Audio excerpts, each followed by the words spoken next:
All right, here we go.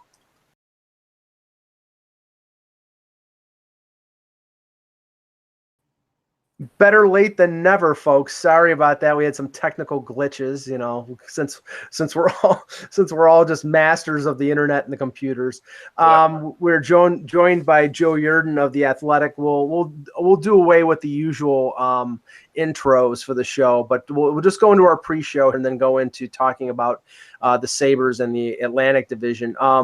Russ, you had something pre-show? Yeah. So I saw yesterday, sometimes I'm watching a ball game and I have something else on, and the ball game was on with no sound, which is probably the best way to watch the Mets these days. But I did see that Ed Kranepool was in the booth, and I was like wondering why. And because he was a favorite of mine. There's a lot of guys you like when you're growing up, and he's just a likable guy. I probably met him when I was 7, 8, 9 years old, and then met him much later at a golf tournament, maybe like 10, 12 years ago. Really great guy, really good ball player, guy from the Bronx, just salt of the earth guy. Got to write about him in my book, Numbers Don't Lie. Like, he has a really good story that I don't think everybody knows. But right now his story is he needs a kidney transplant. No. And at 73, he went on air and they gave out a phone number. So I want to give out a phone number, 631-444-6944, and also give out the email address, which is kidneyforkranepool, KRANEPOOL @gmail.com. Like, this guy's a baseball lifer. He actually, the town that I went to high school in, Farmingdale, New York, he actually had a house in for years, and he actually had a pool in the shape of a first baseman's glove, which I always thought was kind of cool. So there are a lot of things to like about Ed, and so I'm hoping he gets a kidney. Also on the baseball page, but more in the fact that I was thinking out loud on Twitter, and I should like wrap across the knuckles for doing that. Joe and I were both at at Coca-Cola Field last week to cover Vladimir Guerrero Jr.'s debut in AAA, and I expressed an opinion, especially after Sonny Gray of the Yankees blew up last Wednesday against the Orioles. And in hearing the Marcus Stroman doing the same thing for the Blue Jays all year, I said, here's a 1-for-1, or maybe expanded a little bit, that might be good for both teams. Sonny Gray for Marcus Stroman. Stroman's from Long Island. Yep. I think he's got the attitude, the personality more attuned to New York City because he's from the area, and I think he could withstand the scrutiny of the New York media. And Gray, I think, is like Ed Whitson. He needs to get out of New York, and outside of New York, I think he's a pretty good pitcher. He on the road, his ERA is around 3.5, and at home it's like close to 7. And you would think from the Blue Jays fans that I was spitting in their face because oh my God, Marcus Stroman is so much better than Sonny Gray. And I'm like, Joe, no, he's not. I don't think so. I think they're about even. I don't know. Stroman seems to have upset a lot of people with some of his comments and certain other things that have gone on. But Sonny Gray, you mentioned Ed Whitson, and I remember Ed Whitson as a kid, and that Sonny Gray and Ed Whitson maybe also the same, but they're not the same dude. No. I didn't think that comparison. Looking at him funny, anyways. But yeah, I think Blue Jays fans would hate seeing Marcus Stroman wind up in the Bronx and lighting up and showing that he's an all-star again, whereas Sonny Gray, I don't know, it seems like there's a mental glitch part to it for him where, he was going along fine, and then he gets blown up again by Baltimore, which is not a team you should not get blown up by this season in Major League Baseball. But yeah, Blue Jays fans, I wouldn't go poking that bear a little bit. They're a little bit sore about things, and that they got to come down to Buffalo to see the future of the franchise, especially if Bo Bichette gets called up soon. Then everybody will be in Buffalo, which will make everybody here happy. But I don't know about the folks in Toronto. Yeah, and they're not going to be there until probably late April or early May because of the service time factor. They want to spread out as long as possible the free agency thing. But Russ, what I'm saying is, is that I think Gray would be a better pitcher, a much better pitcher in Toronto. And I think Stroman, and this is the thing, they don't want anybody to be successful with the Yankees who's not successful in Toronto. Okay. And to me, that's short-sighted. Right. So you have to walk away, take 2 steps back from being a Yankee fan, and just know that even when you text me and say, the Yankees should trade for DeGrom, like this is what all non-Yankee fans have been hearing their entire life. Like Yankee fans saying we should trade for and name any other team's best player or best pitcher, and that is always the narrative. So some people are sick of hearing about that. And I wasn't that negative with you because I said, hey, I would do it and I would take the players and I'd be okay with it. Did I like watching Dwight Gooden pitch a no-hitter for the Yankees? No. Yeah. Did I like Darryl Strawberry winning it all with the Yankees? No. But that's what you're talking about here. And that's why, and Joe's laughing because he knows, like, this is the narrative that goes on with the Yankees and pretty much a lot of other teams in their proximity. Personally, my highlight was Strawberry beating up Armando Benitez when he was with the Orioles. That was my highlight for Straw. Nobody shed a tear that day. No. All right, let's talk about the Sabres. Joe, we gotta start the show. No, we're just. We just want to. It was under 15 minutes. All right, go ahead, go. Okay, so making some consequential moves. Let's talk about the most recent one, the deal for Jeff Skinner trading 3 draft picks and Cliff Pooh. Now I think this is a no lose for the Sabres because he's a 25 to 35 goal scorer. He's still young. He adds speed to the home run, and if you don't, you can move him. You can flip him at the deadline and get your picks back. So I don't see this as it's a no lose for the Sabres. Yeah, no, it's a complete no brainer move for Jason Botterill. And when the talk of Skinner being available came up during the draft, I think there were some Buffalo fans that were thinking, well, geez, he would solve a lot of problems that they have with the lineup right now, because there was a gaping hole on the left side in the top 6 where you're wondering, okay, well, they go out and get Connor Sherry. Okay, fine. You're like, all right, there's the guy to play with Jack. Well, who's going to play with Casey? And you're thinking, like, well, is it going to be Vladimir Sobotka? Is it going to be Evan Rodriguez? It's going to be any number of these, the guys that are there waiting to play. And you're thinking, well, yeah, it could be any of those guys, but that's not going to really help out, and it's not going to solve a lot of problems. Well, Jeff Skinner is going to solve a lot of problems because he's the even strength scoring guy. I mean, he scores a ton at evens, which is something that the Sabres have been desperately needing now for about 6-7 years. The power play scoring has never been a problem, but Skinner can score at any point. Looking at the way he was used last year was awfully funny, and it sure seemed like there might have been some kind of issue there with Bill Peters, because you had him playing on the third line, you had him not in that top 6. And I get Sebastian Aho and Teravainen, and these guys are really solid guys that you want playing up in the lineup. But I don't know how Jeff Skinner winds up in your bottom 6 when you're not winning games, you're not making the playoffs, you're making no progress. It just didn't really seem to make a lot of sense. He's going to play top 6 here. He's going to play power play. He's going to be playing in all these. I'd play him with Middlestat because I'd let him bring Middlestat along, and I would put Sherry with Jack Eichel. Middlestat because I'd let him bring Middlestat along, and I would put Sherry with Jack Eichel. And that's what I said first day. Like, from Buffalo's perspective, this deal was great. They gave up futures in 2020 rather, which is terrific for them because you don't even worry about a pick in 2020.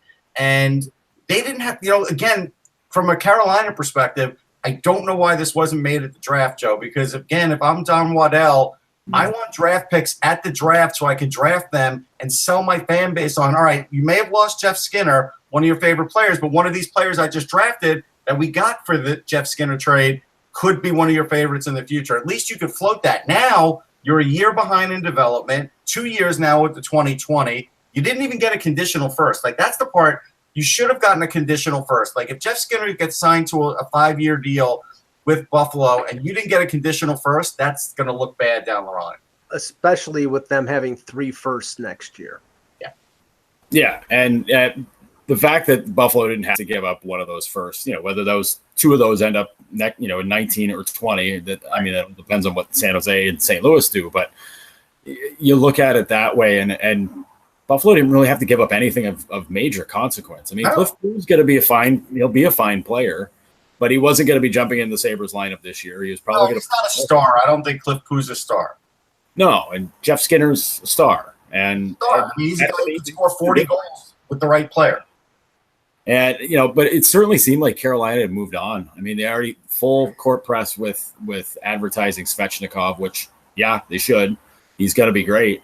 But Jeff Skinner really became goals this year. We don't know that. And they're banking on that now. Yeah, and you're kind of forcing that kid into that spot. The talk is that they're going to make Aho a center this year. I mean, okay. I mean, sure. If that's the way you want to attack it, but they have a lot of questions. There's a lot of potential in Carolina, but passing up a guy like Skinner, what he does, and the way they played him just is a big head scratcher. It really makes you wonder what else happened there behind the scenes that made it so that he went from being like the king kid superstar to being just like another guy. Well, the funny thing is we've heard the rumors about Skinner being moved for more than a year, even during like the Ron Francis administration. And then the only thing I can think of is he let Carolina management and ownership know, I'm not coming back. I'm not going to re-sign here. So maybe that gave them the impetus to make that deal. They knew that it was a diminishing return or a commodity that they had to move eventually just to get something for him. But in terms of Buffalo re-signing him, he's a Toronto area kid. And that's an advantage because if he likes the Sabres and there's a lot of youth there, there's a lot of upward mobility there. I think there's, reasons for hope. He's 26 years old and he's never going to play for the Leafs, but if he can play for the Sabres, be close to his family and have a chance to win, I think those are all things in favor of the Sabres. Yeah, and honestly, the Sabres are in a no-lose spot on all this. And you already laid it out, Mike, but whether if he wants to resign, great. You can't sign him to a monster contract. You can't get 8-9 a year. You can't really do that. But if he doesn't want to re-sign here and he says, hey, I want to go free agency and test it out, okay, cool. We'll deal you. We'll get a second round pick back, maybe get more, depending on how well he plays. Sure. If he doesn't have a great season, okay, that would be another reason for it to be a bummer for the Sabres. But can't predict that based on his stats. He's been a pretty consistent player career. The Sabres do look better. I actually think, and you could tell me if you agree with this, Joe, like a lot of their season's still going to depend on their blue line. And it does seem like it's all going to fall on Brendan Gooley because they're about 3 defenders deep. They really need 4 if they really want to compete. And I think they need that 4th guy to step up because I don't count Bogosian as anything anymore. I don't think anybody can. So I think someone like Brendan Gooley developing is going to be big if that could happen for him this year. Well, the fun part with the Sabres, the way they're constructed as of us talking right now, they've got about 8 defensemen that are basically stuck in Buffalo unless they start waiving some guys. And Brendan Gooley's not one of those guys. He has the option to go to Roch. And, you get through like that. The top 2 pairs are basically already set out, whether it's Scandella, Ristolainen, Dahlin, and Bogosian. That's your top 4, essentially. So Bogosian gets hurt, but yeah. Right. But, you're hoping that the hip surgery fixes a lot of the issue. Right. We know the deal. But you're looking around at the rest of the group, and you're seeing Nathan Beaulieu is still here. You're seeing Jake McCabe coming back from shoulder surgery, which he probably needed at some point earlier before he got at it last year. You have Matt Hunwick, who you got in the Connor Sherry deal. And you've got, I'm forgetting one other guy, but they have another guy on a one-way, who's got who needs waivers to go through. Oh, Casey Nelson. Okay. Because he needs waivers now to go back to Roch. So you're looking at an uncomfortable situation where they probably have to keep 8 defensemen to start the year.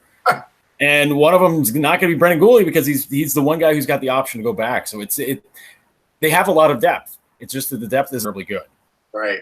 And the plan now is, if indications are that they would start with Bogosian with Dahlin, because I couldn't see them putting 2 right-hand shot defensemen, Ristolainen and Dahlin, on the same pair. That wouldn't make any sense. But you would think that they'd want to put a veteran guy with Dahlin to start out. Oh, the bonus is Dahlin's a lefty, so that hashes out the lefty righty mix fine.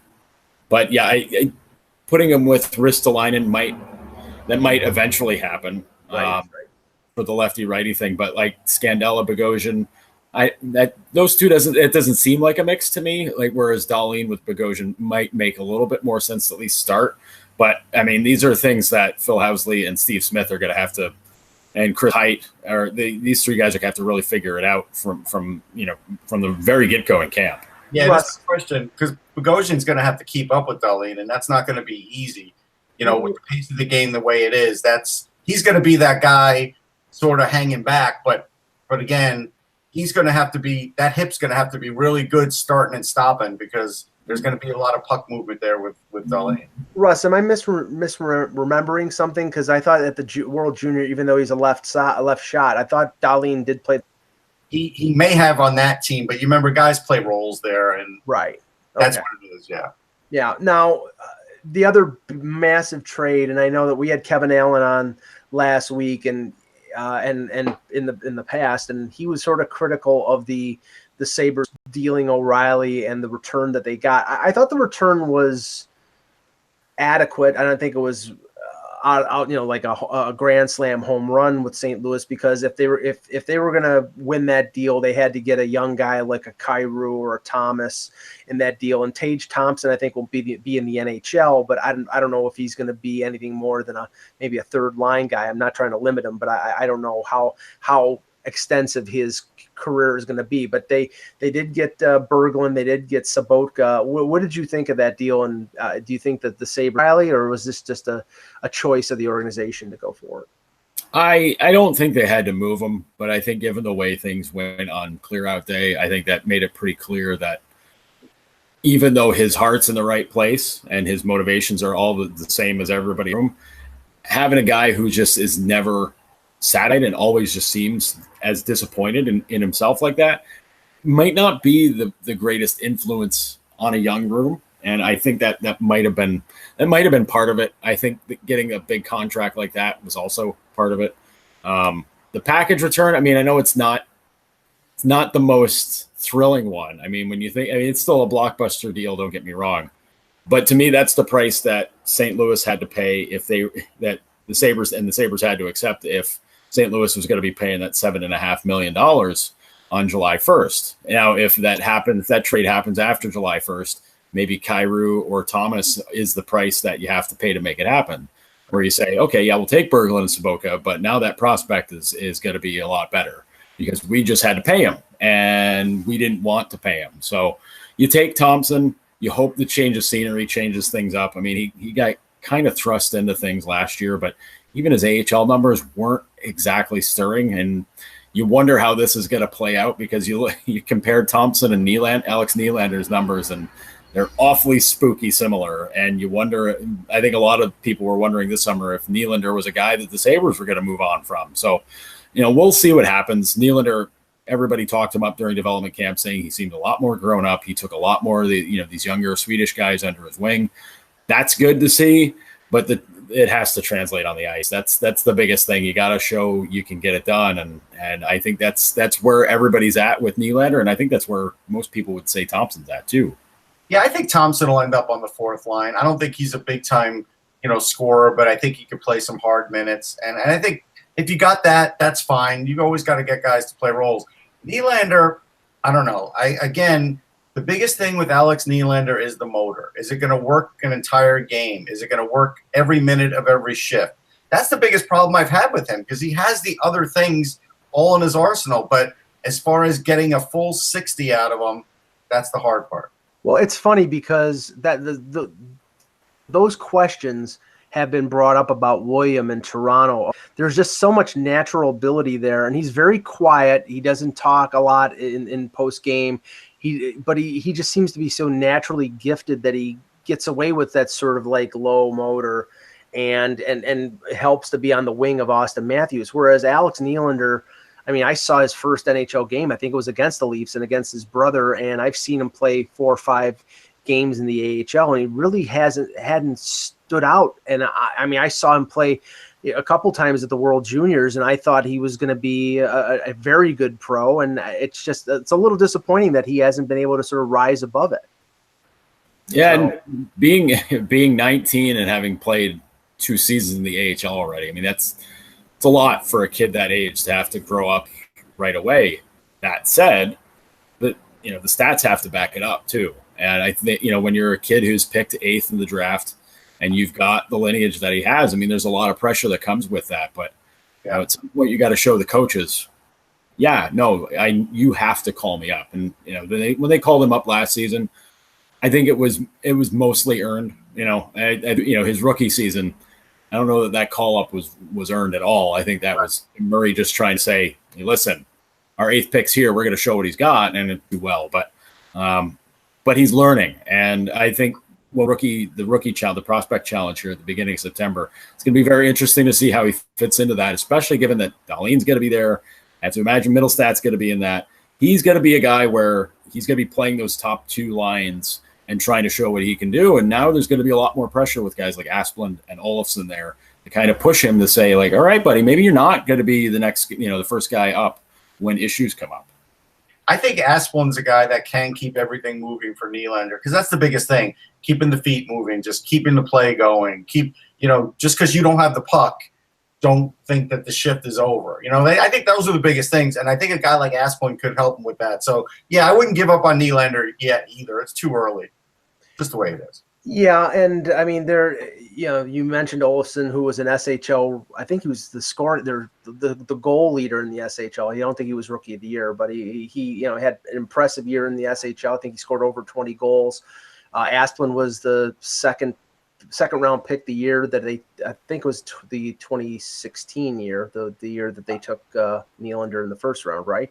Yeah, that's right. Yep. So I mean, and that was one of the criticisms I had against the Sabres a few years ago. The Amherst, especially when they sort of isolated Nylander and a couple other players there, that was a really bad AHL team with not a lot of veteran support. And last year they improved them. They sort of stockpiled a little bit, had some veteran guys there. And now some of their low round picks are coming in, or lower prospects are coming in there. And that's probably a more conducive environment to developing young players.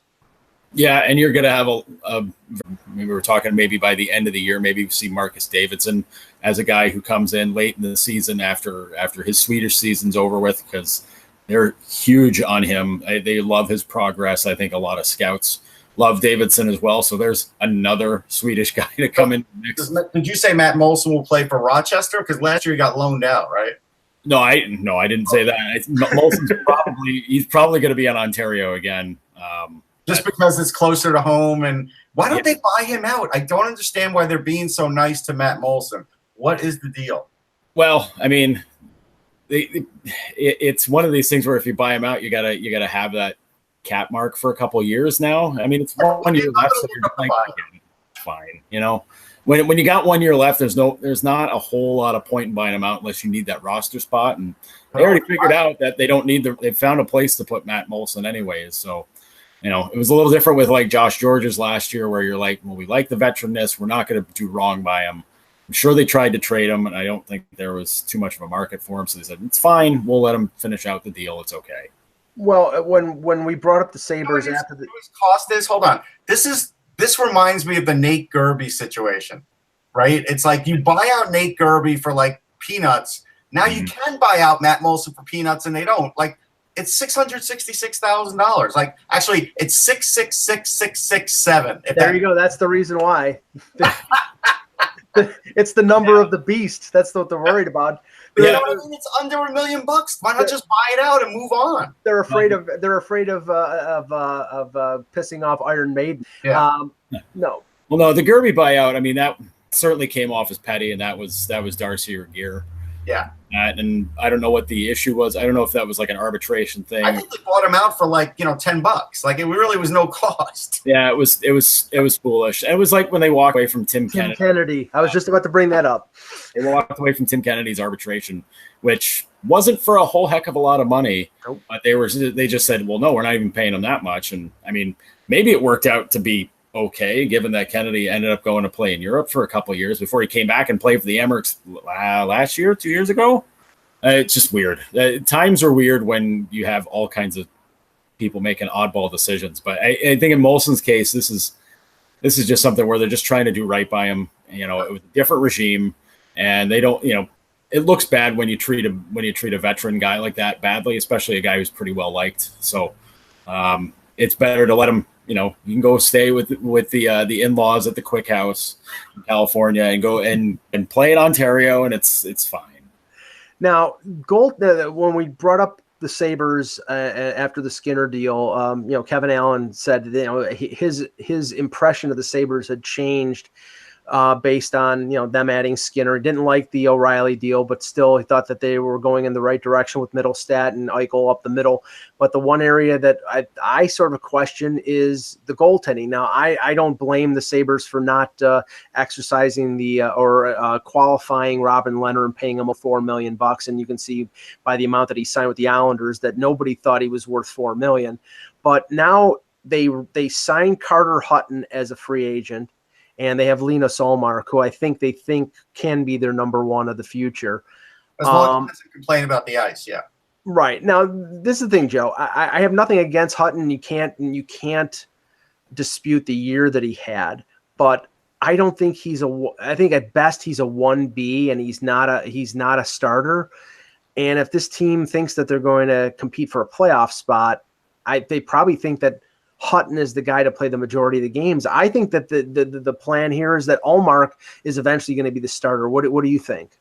Well, I think they've created a situation where the competition between the two guys is going to be pretty strong, because I think Carter Hutton wants to prove last year wasn't a fluke. You put up a .931 save percentage over 30 plus games. It's a very strong season. That's why you become one of the feature guys in free agency.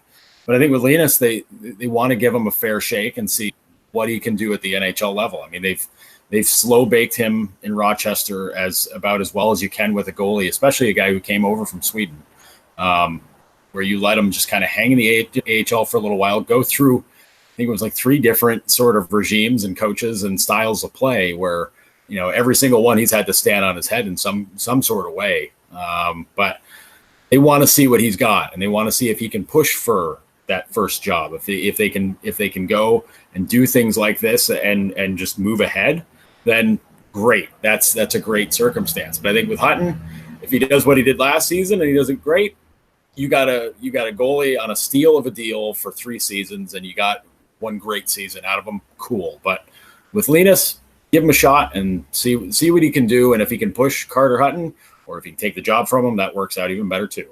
Now, do you think that this is like a sort of a proving ground for Ullmark this year, and if he doesn't take the bit and run with it, that the future number one is, I think they have the goalie in Sweden, is it Johansson, and they have Luukkonen, who's now going to play in Sudbury this year. I mean, what do you think the outlook is for the Sabres in terms of the future of the goaltending? Well, Ukko-Pekka Luukkonen is definitely the guy for the future. I mean, he's the one that, he's got to be in Sudbury. Keep a close eye on him. A lot of Sudbury talk yesterday, Joe. You're just sparking it all up again. But I could bring up Mike Foligno too if we want to go. Oh, yes, of course. Randy Carlisle. But I think with Luukkonen, they're going to get to watch him up close, and I think that's ideal. I mean, having him play in the Finnish league against men, that's great. But as far as from a point, I don't know, having him play against these OHL guys where it's going to be a tough league. I don't know how good of a team Sudbury's going to be, so that it's going to make him have to stand on his head a little bit more. But I wouldn't be surprised if he's in Rochester next season. That would not surprise me in the least, because the way Rochester's set up right now, you've got Adam Wilcox on an AHL deal, you've got Scott Wedgwood, who's proven AHL starting type guy and the guy who can hold down the fort, and you still have Jonas Johansson, so he's there. He hasn't really gotten too much of a shot, honestly, down there. So I mean, maybe you have him in Cincinnati and see what he can do there, and if he's too good for there, well, okay, great. You've got a glut of guys in the AHL. Well, now let's more widely about the Atlantic Division, because it's sort of the haves and the have-nots.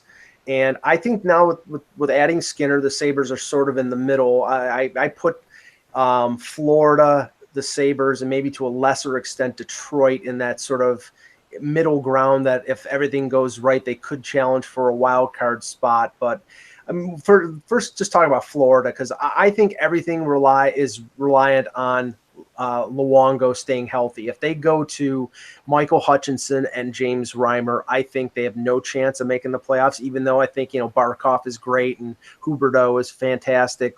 I think they need Luongo to be Luongo for probably 50 to 55 games for them to have a chance to make the playoffs. Yeah. I didn't know if you were going Joe or me. I was answering Cheryl. Sorry. I think they're more than 50-50. Look, I don't know who Roberto Luongo's trainer is. I don't know if he's doing yoga, but we saw a much older Dwayne Rollison still have a good. I think you're going to get a good year out of Luongo. I think they will figure out how to use Reimer a little better because Reimer had a bad year. Let's be real about that. Right. But again, they got Mike Hoffman for nothing. Yes. And now you've got a top 6 guy for nothing. You added that into an already talented offensive team. The defense is getting better as we speak. They were smart to keep Petrovic because he is physical. Ekblad looked so much better last year, so I'm expecting a big year out of him this year now. A couple of years out of the concussion. I think they will make the playoffs. I'm bullish on Florida right now. I like what Dale Talon's doing, and it's not because I sat next to him at a tournament. But him and Pronger, and look, him and Pronger are very active, and I think they've done a good job in identifying guys, getting them, and sort of changing the look of this team. Because let's face it, the Tom Rowe look is gone, and that's good because the Florida fans don't need to see that ever again. It's pretty tough talking about an Albany River Rats guy like that in front of me. I know. Sorry, Joe. But no, it's I think with Florida, they're a fascinating team. I think they could be a team that challenges for the wild card all year because I don't think anybody's cracking the top 3. I don't think anybody's cracking Tampa, Toronto, or Boston. But that soft middle of the division, they're a team that could absolutely stand out. They played great at the end of the season. I mean, it kind of wheels kind of came off at the end when they finally dawned on them that playoffs probably weren't coming. But yeah, I mean, Luongo's the key, but every team goaltending's the key. But I think with Barkov, I mean, you look at that top line. That top line's about as good as it gets in the NHL, and they can score with anybody. And you add a guy like Hoffman to that, off ice stuff aside, or it's a tremendous addition to that team. So, and they've got some kids on the way up. I mean, they're very high in Henrik Borgstrom out of Denver.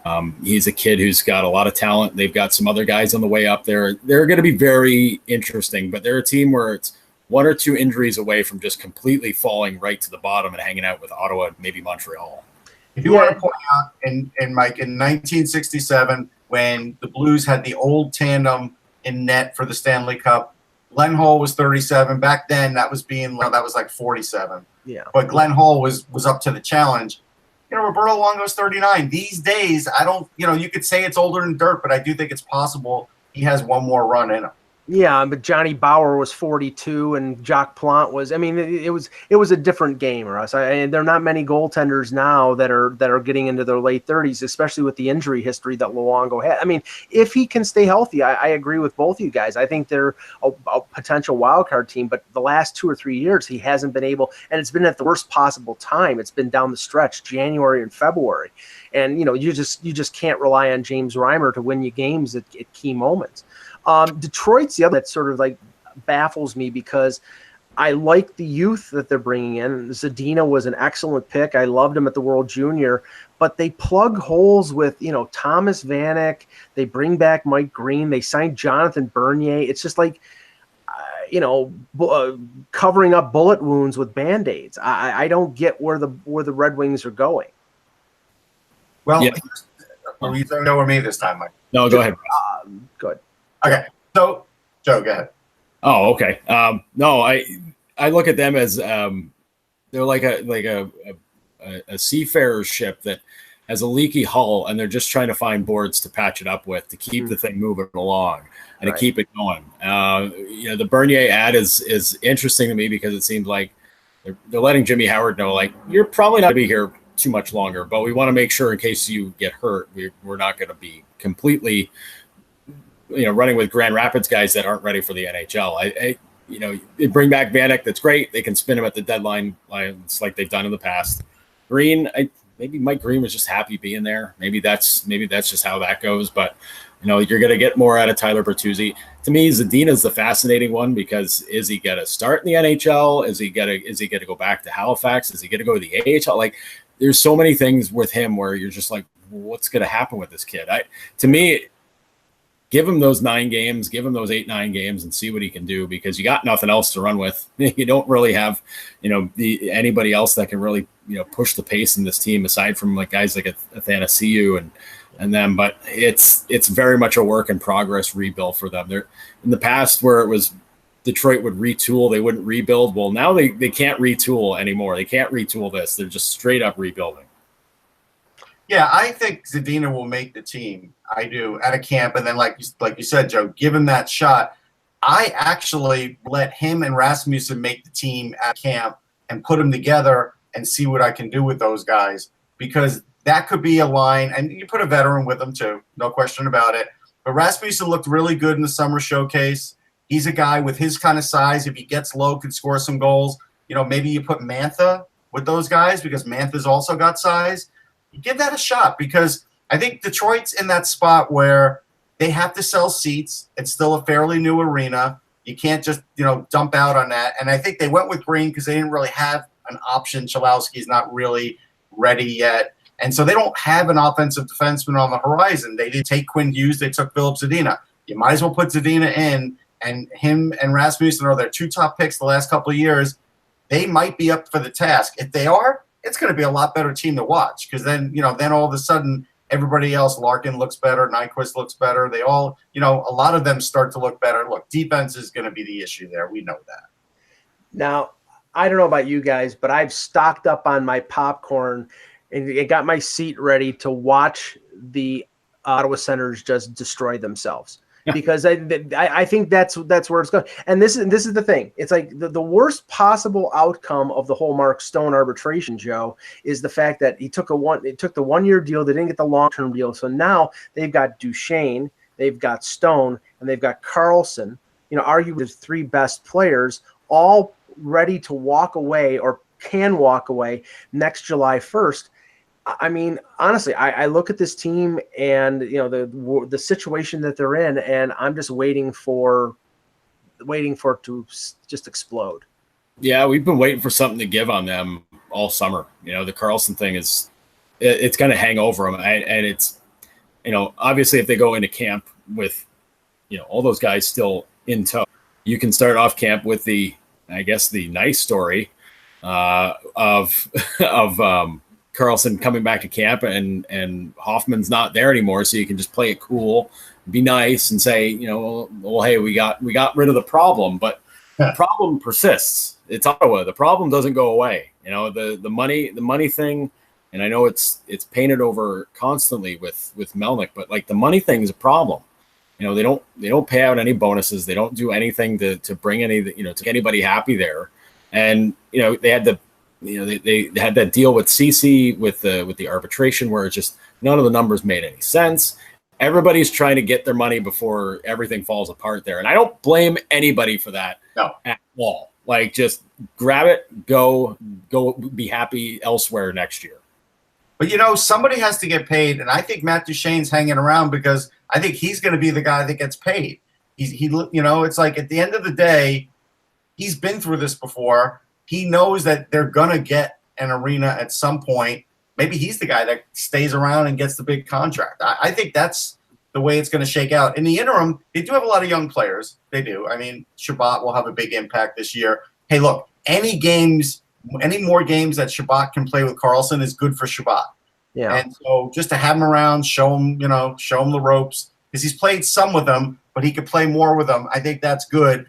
Do I think there's going to be a cloud over this team all year? Yeah. Like there's nothing you can do about that. Like it's just think of it this way. If Duchesne gets the long-term deal, the big money, that's almost being sent out of town within a year or two because they want to get rid of everybody who makes any money anyway. No, I mean, this isn't the Miami Marlins. I think they're just in this mode right now until their deal gets signed, and I think their deal will get signed by next year.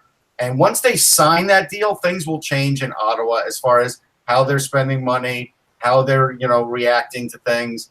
That's really what's holding up the works here because, again, Melnyk just is got tired of putting big money into the team. He is losing money. There's not enough fans showing up. We know that. So right now they're waiting on the arena. Joe, can you see the Carlson situation, hanging around until the deadline, because there is a vested interest in terms of Senators actually doing well this year because they don't have their first round pick. Colorado's got it. So if they don't want Colorado to be picking in the top 2 or 3, maybe it's for their benefit to keep Karlsson around until the deadline and still get a decent return for him. Or maybe you just trade Karlsson to Colorado get that first round pick back and try to find something to work out that way. Or, because Colorado's a team that could probably use somebody like Erik Karlsson. Well, every team could use a guy like Erik Karlsson on D, but sure. But I think for the way Colorado now plays hockey, the way Jared Bednar's going, geez, Erik Karlsson would look awfully good there. And I think that would really push the pace for them. But yeah, it's something where no matter what, because if it's not the Hoffman talk, it's the contract stuff. Because then the question all year is, are you going to re-sign? What's going to happen? What kind of deal are we talking about here? Like, if it's not one thing for one of these players, if it's not one question about them, it's something else. Like with Duchesne, it's, if you don't re-sign him, you gave up a first round pick to get him here and he's going to walk. Okay, great. And with Mark Stone, it's, okay, well, you got your 1 year deal, but are you going to walk too? Like you took $7 million decision. Like, holy cow! Like that's a lot of money for Mark Stone. So it's not one thing; it's another. That's almost the thing you can write on Ottawa's out of the playoff tombstone in next spring. But here's the thing. Go. Let's see. Go ahead now. It's your work. Yeah, that's better. All right. So here's the thing. Karlsson will definitely become a UFA. There's no question about it. He's not signing. He's not doing a sign and trade. He's not doing any of that. I believe Artemi Panarin the same thing will happen. And I think the New York Rangers, with all that cap space, will talk to both of them and try and sign both of them, because that's the way the New York Rangers operate. Don't be totally fooled by this, turnaround and retool. Because, look, they did it. They're doing it. The young guys are getting playing times. They've got a certain amount of draft picks.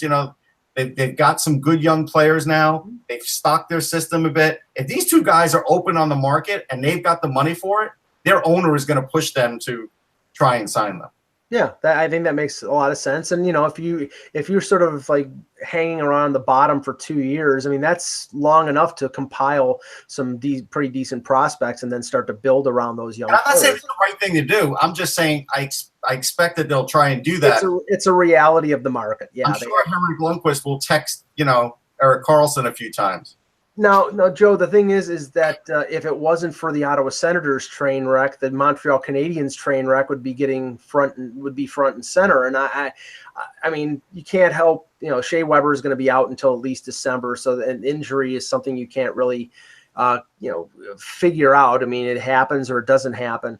But the situation with Pacioretty, I mean, I read there was a report in the Montreal Gazette last week that said Pacioretty and the Canadiens, an extension is completely out of the question, and they want to move him before the beginning of the season, but they're getting lowballed on offers, and the Skinner deal didn't help that because the Sabres basically gave futures, and I think Montreal is looking for, players right now to replace Pacioretty, and I don't think they're going to get that. Well, you're going to get lowballed on offers when the entire situation is bad, and everybody knows it's bad, and they know your captain isn't happy. You're not going to get a great offer at that point. Now, at that point, the best thing for Montreal is as awkward as it's going to be, because it's going to be awkward.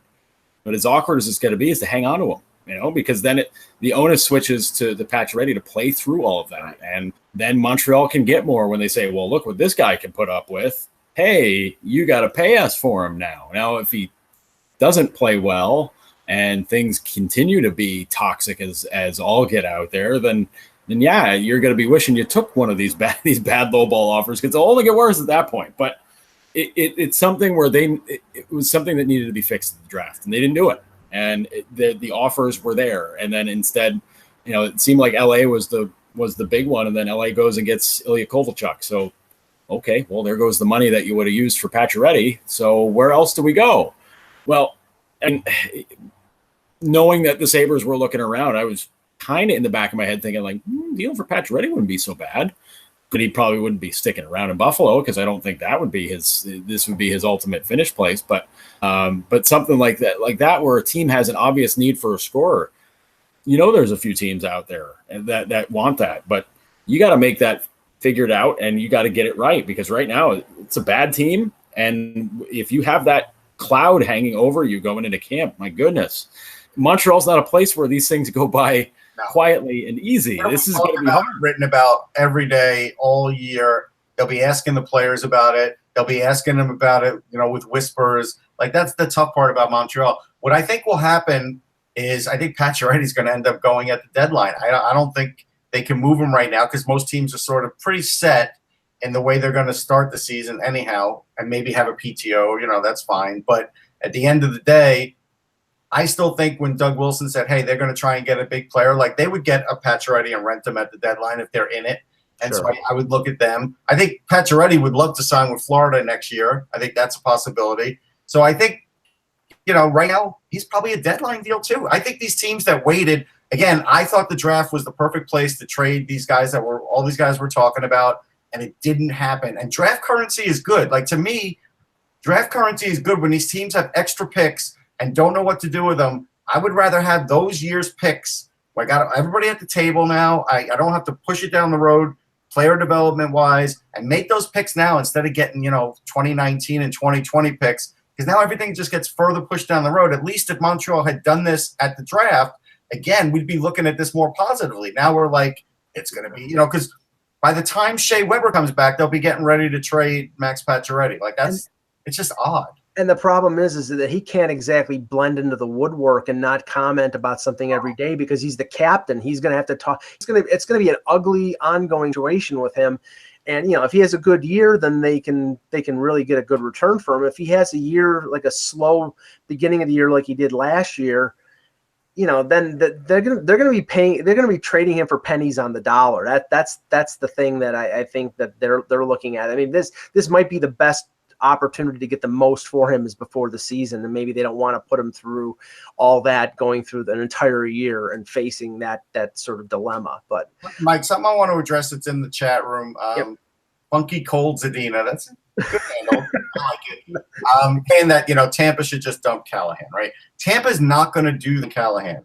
Steve Yzerman has a lot of respect for him. The league has a lot of respect for him, and when he does play, he plays really well. Now the shoulder, look. Is it a bad thing for him? It is. I could see him going on LTIR way before I could see him getting dumped by Tampa. So I don't ever expect Tampa to just buy him out. Now, they were talking about trading him to Rangers, working something out there. Clearly that the Rangers didn't have an interest in that, or that would have happened already. Yeah. So I think they'll wait it out, and he could just be one of those guys like Nathan Horton that ends up on LTIR. But I don't think they'll just dump him. No way. He doesn't hurt the Lightning if he's injured. I mean, they can clear. I think it's 80% of the cap space and go out and it opens up room for them to add somebody. Now you took the big three, and Joe, and I'm of the same opinion. I think it's going to be 1, 2, and 3 in whatever order you want to say: Toronto, Tampa, Boston, Tampa, Toronto, whatever.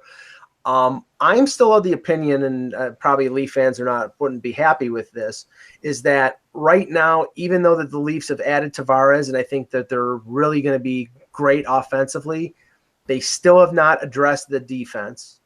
And I think Mike Babcock is still going to play Freddie Anderson 65 games a year.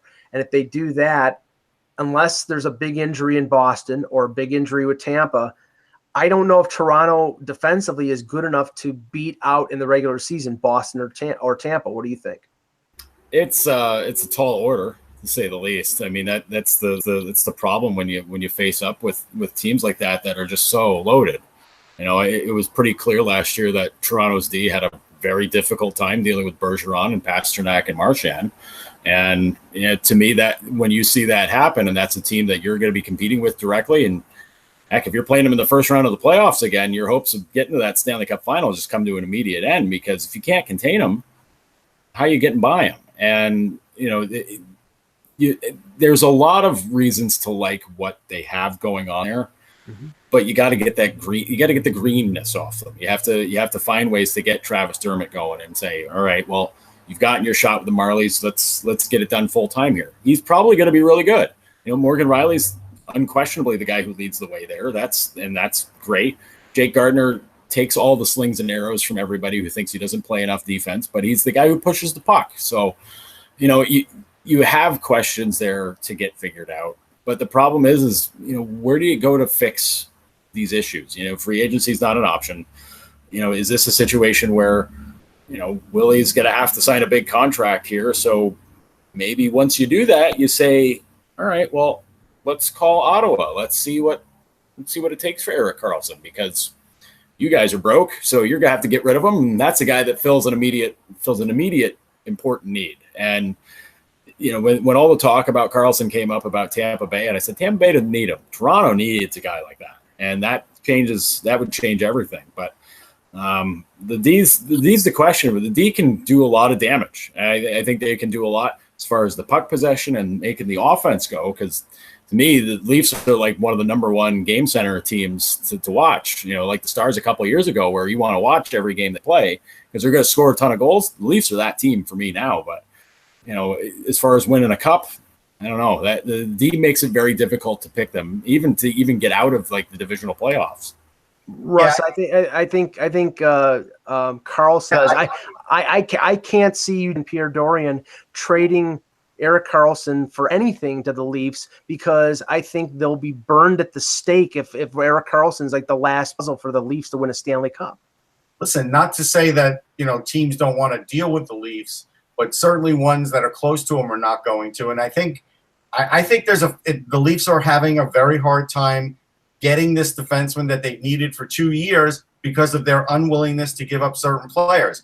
And if they don't move off of that, they're going to be stuck with this defense year after year after year, because until Liljegren's really ready to move into that spot, right? We don't know. I mean, again, is Riley going to finally be the number one? Will he be the number one power play guy? Will Mike Babcock take the chains off him? Like at some point, he's going to have to do it.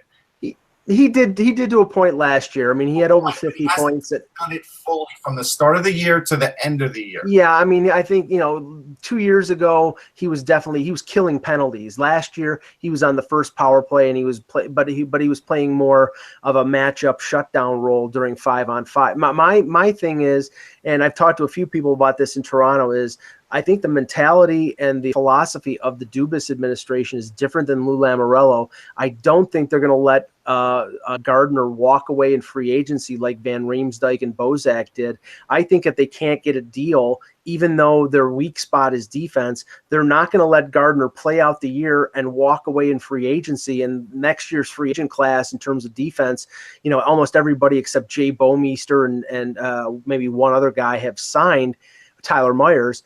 He's going to be one of the more prominent free agent defensemen out there. I think they'll trade him before the deadline instead of letting him walk. So that may not be, step by step in terms of them competing for a Stanley Cup this year. That's why they still have to do something. And I think they're going to do something with their defense before the deadline. What do you think, Russ? But the thing is, they haven't done enough. They've done all of the, sort of cosmetic changes on defense. And it hasn't been enough, right? I mean, that's the part that, has to be frustrating for Leafs fans. It's like the NHL is great to get to a certain point. Mm-hmm. And you can get to a certain point, and we've talked about it. And then right where they are is a decent point, but it's not the point you really want to be at, because at the end of the day, you want to be like that Stanley Cup contender, where right now they're just, a first round to second round playoff contender with the defense they have. Everybody knows it. And until they're really all in on everything else, it's going to be hard. And like you said, you've got Gardiner going in time. You've got Ron Hainsey going after this year. Yeah. Like, where's the replacements? Like, there's not going to be a free agent defenseman for them to sign. Now, if Karlsson is a UFA, they will offer him a boatload of money, and that's a guy they definitely will look at. Will he go there? I don't know. And that's the thing. It's like, that's where the Leafs are at, though, right now. They're competing with other teams where if they just would be willing to trade William Nylander as an example, they could get their defenseman. And at some point, that may be the realization they come to, because right now, I forget, I got to look it up. How old's Thomas Caberlet? I think, write him in. He's 42 years old. Wow. Yeah. Joe, I do think you're right, though. Joe, I do think you're right, though, in terms of in season. He's what 40, only 40, Mike. there you go. In season, I think what you said is right. They're hoping for a maturation of Travis Dermott, because if that happens, I think Dermott can move up into the top 4 and they can trade Gardner and probably not lose any. But what Russ is saying is right too. They're waiting for Liljegren. They're waiting for their young guys to come up, and really you can't with a guy, with guys like Tavares now, with Patrick Marleau in his late 30s.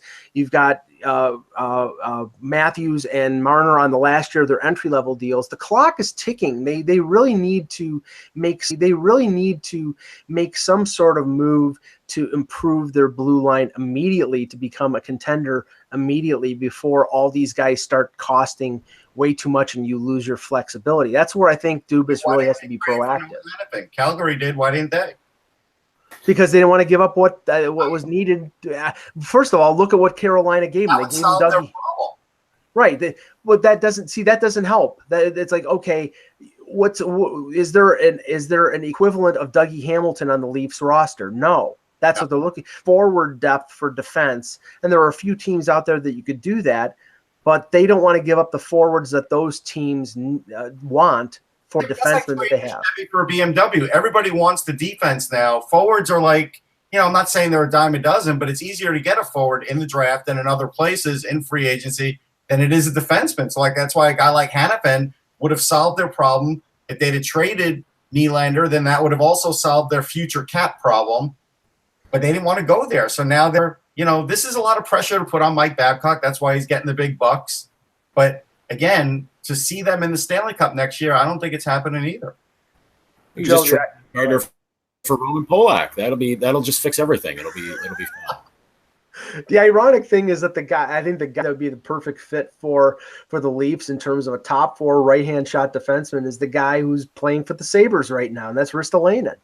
I think he would be the perfect fit for them because he checks off all the boxes. He can play 20-plus minutes. He's a right-hand shot. He can play power play if he needs to, but I don't think he would if Riley was there. I mean, they need a top pairing or a second pairing right-hand shot defenseman in the worst way, but you can count the number of available guys that fit that criteria on one hand, and for any of them, you're going to pay through the nose. So that's going to be the biggest challenge over the next 2 years for Kyle Dubas, is to be able to find that guy. So a lot of pressure is on Zaitsev this year, right? Because now it's like he's got to almost be better than he was before just to sort of make up for the talent gap. I mean, Joe, you saw Zaitsev in his rookie year. I mean, last year, being covering the team day to day, I know that he had an injury problem. He broke a foot in December. He had illness. There was some off the ice stuff that was that was distracting to him. But in his rookie year, he played very well, and he's a veteran guy. He's 26 going on 27. I think that's very, very likely that Zaitsev bounces back. Isn't Zaitsev's problem more the size of the contract that he got? Isn't that where most of the gripes come in? Where if he's making maybe $1 million less a season, then maybe people are just kind of like, all right, this is where this guy's at. Instead, he gets killed. I know he's not a possession guy, so the advanced stat people aren't big fans, which I can very much sympathize with, but. But Russ is right. There's a ton of pressure on him to be a better player, to be more on the scene. And I think, Mike Babcock's been pretty patient with him, and I think he likes Zaitsev quite a bit. But it's something where the performance has to back up that faith. And a lot of the times last season, anyways, it didn't really back it up. And typical situations, whenever he had a good game, everybody was really quiet about him. No, not a lot being said about him. But the second a mistake comes up, it's a snow pile. It just comes right down on him, and then it's he's the worst player who's ever put on the blue and white. But to me, nobody's worse than Corey Cross, Joe. Remember that. Well, listen, Anders Eriksson, Jyrke Lumme, Aki Berg. I can keep going, guys. I will accept no Aki Berg slander on this website. I agree with you. But I mean, it's a situation where they're in a holding pattern for Liljegren, and figuring out the lineup after that is probably a lot easier to do, because that that seals up another spot. But yeah, I mean, they've got some questions to figure out. Gardner and Hainsey, final year. Hainsey, I mean, he's a vet guy, so like whatever. But with Gardner, is he part of the future there? And that's something they've got to decide on. Here's something that the chat room came up with, Mike. Okay.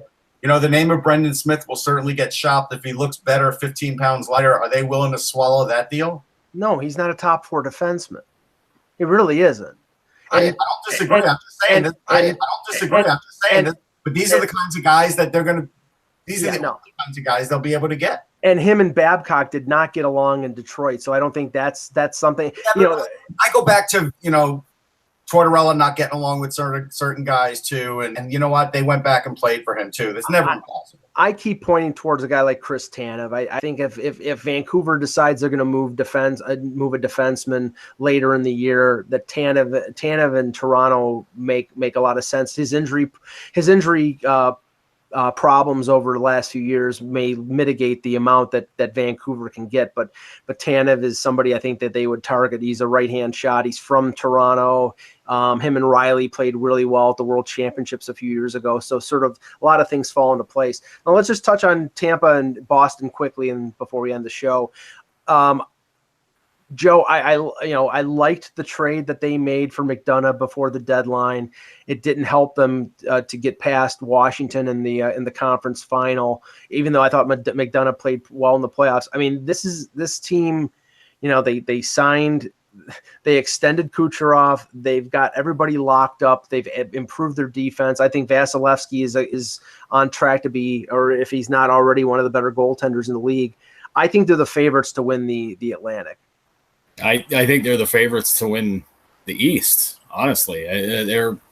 They should win the Atlantic. It shouldn't be too much of a struggle. Well, it'll be a struggle, but it shouldn't be too difficult for them to rise above everybody else. I mean, the talent on that team is so huge. And, John Cooper's such a smart coach about everything. And he's one of those guys where even like the smallest issue comes up and people just like they jump on it just to complain about it, just so they have something to complain about because things are going so well.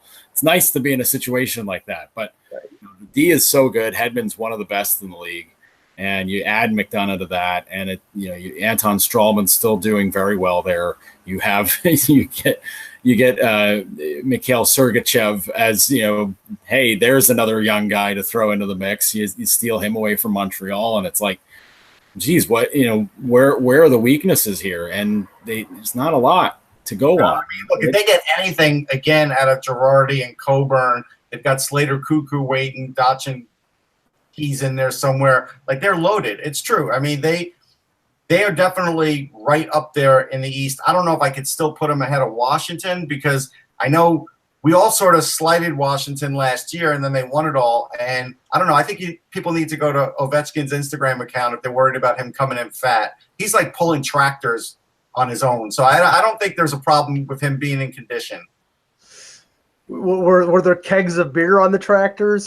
He's doing some really intense he's doing like old school physical exertion, not like new school. He's doing stuff. He is like I said, he's pulling mountains, man. He's doing Rocky Balboa stuff before he fought Drago. Yeah, with a Russian twist. Okay, and with a Drago twist. Yeah. No, with Boston, it's like I hear their core is getting old, and Bergeron is in his early 30s, and Chara is 40. But if you look behind that, Pasternak is 22.